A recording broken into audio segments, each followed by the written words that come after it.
Could you please elaborate regarding this Pakistan-Saudi defense deal? Because it seems to be something very major in terms of reshaping security and defense cooperation in the region, and that too in present global circumstances. Yeah, well, first of all, thank you so much for having me on your program. Pleasure. Really an honor to be here. Likewise, honor is all I ours. think this development with the Kingdom of Saudi Arabia and Pakistan entering this defense treaty is a very significant development for the security architecture of West Asia. Right now, from the perspective of Saudi Arabia, we see an Iran which has become significantly weaker. We have an Israel that is increasingly aggressive and expansionist, and Saudi Arabia's security guarantor, traditional security guarantor, the United States, is conducting an increasingly unpredictable foreign policy, especially in light of the attack that Israel carried out against Qatar on September 9th.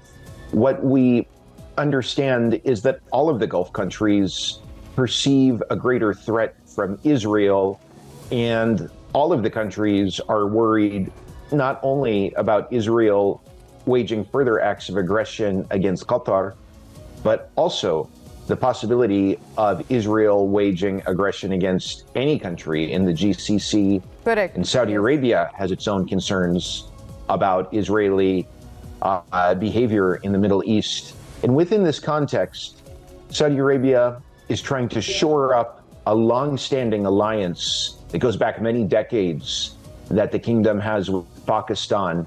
This is about Saudi Arabia trying to diversify its security and defense partnerships at a time in which there is mounting and escalating geopolitical instability and intensifying conflict dynamics that plague the Middle East. Correct. Yes, you've given a larger context of whatever that's happening, and especially in the Middle East, because this happens to pertain with not just Middle East but also global conflicts and ensuring peace in on a global larger scale. Could you also please elaborate about what may be the reaction of US, because I think you're a very learned speaker, and since you're right there in the Washington DC, in the very heart of the matters, I'd like to know from you, I'd like to learn from you, what could possibly be USA's reaction to this defense pact? Could they also kind of welcome it, because they've often spoken about ensuring stability and peace in the region, particularly the Middle East?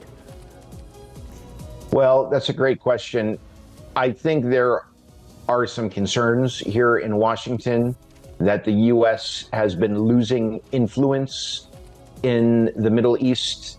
And to see a long-standing close US partner such as Saudi Arabia enter into a defense treaty with Pakistan without really consulting Washington beforehand, this speaks to the extent to which Riyadh is conducting a foreign policy with greater autonomy from the United States. And I think it also highlights something which is part of another dynamic, that Saudi Arabia is moving further away from any consideration of normalizing diplomatic relations with Israel. Oh, and this is something that unsettles the US diplomatic establishment, whether Donald Trump has been in the White House or whether Joe Biden was in the White House. The U.S. very much wants to see Saudi Arabia join the Abraham Accords. Obviously, in light of the genocide in Gaza, this quest, this objective has not been a realistic one. But nonetheless, the U.S. remains focused on trying to bring Saudi Arabia closer to Israel. And I think this development in terms of the Saudi-Pakistani defense treaty really speaks to how far away Saudi Arabia is from viewing Israel as a friendly country that it would consider normalizing diplomatic relations with. I also think this fits into a wider context in which Saudi Arabia is increasingly geopolitically oriented toward the east. And that, of course, entails a huge China dimension.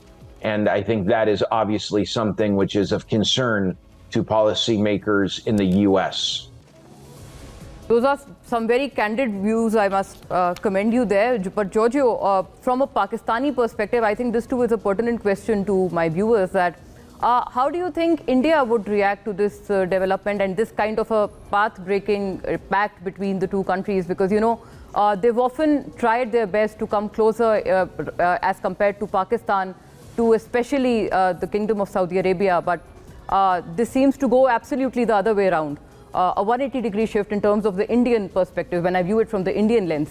So how do you think that this will, you know, get along with the Indian government and Prime Minister Modi in particular?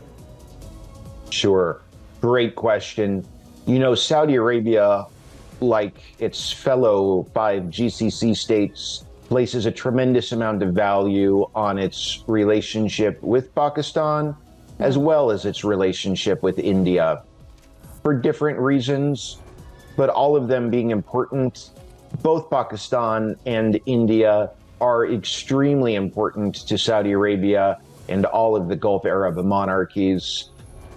I think at this point, Saudi Arabia will probably do what it can to convince the leadership in India that this defense treaty between Saudi Arabia and Pakistan is not directed against India, and Saudi Arabia has no agenda against India. And I think probably Indian policymakers are going to be studying this defense treaty very closely, trying to better understand what it means and what the implications are for Indian national interests. But again, I think Saudi Arabia will probably put quite a bit of energy into communicating to India that this defense treaty is not to be seen from New Delhi's perspective as any sort of threat toward India. Correct. Thank you for speaking to us on the very important matter. Giorgio Cafiero, ladies and gentlemen, had joined us from Washington, D.C.